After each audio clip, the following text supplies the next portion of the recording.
spoke at the ceremony, recalling that ill-fated day. Like everyone watching around the world, we were stunned to see the unspeakable unfold right before our eyes.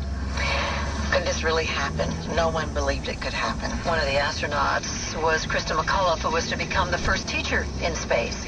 Charlie Sheen has left a Los Angeles hospital, and his spokesman says the actor is feeling better after suffering hernia problems and will return to work next week on 2.5 Men.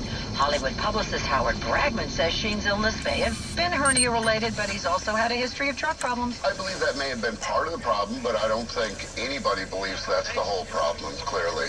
Reports say Sheen got sick hosting a party with porn stars, and cocaine was allegedly involved. Tragedy in Long Beach, Long Island. A 16-year-old boy collapsed, later died last night while playing basketball. Shakur Moore was a junior at Long Beach High. The medical examiner's office will conduct an autopsy to determine the cause of death. Moore's friends have created a Facebook page in his honor. When's News Time 1 of 50. There are more personnel changes at the Obama White House.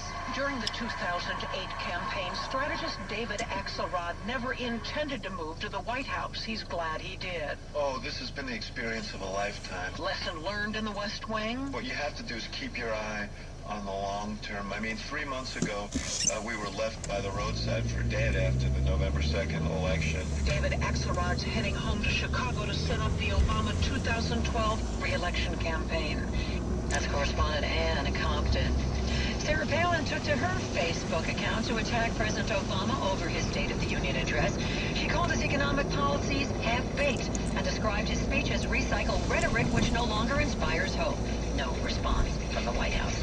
34 degrees. It's cloudy in New York. The humidity 69%. The winds are southwest at 8 miles an hour. Repeating the current temperature, 34. Going up to 36 in Midtown this afternoon. When's News Time 1:51. Time for the Mavis Discount Tire Traffic and Transit Report. Plaza One, sponsored by Plaza Jewish Chapel. Here's Mike Weinstein. Let's check the road in Queens. Northbound Van Wyck slowing down past Hillside Avenue to the Grand Central Parkway. The right lane closed off. You're delayed from Atlantic Avenue up to that point. The Grand Central with construction by the Van Wyck in the left lane.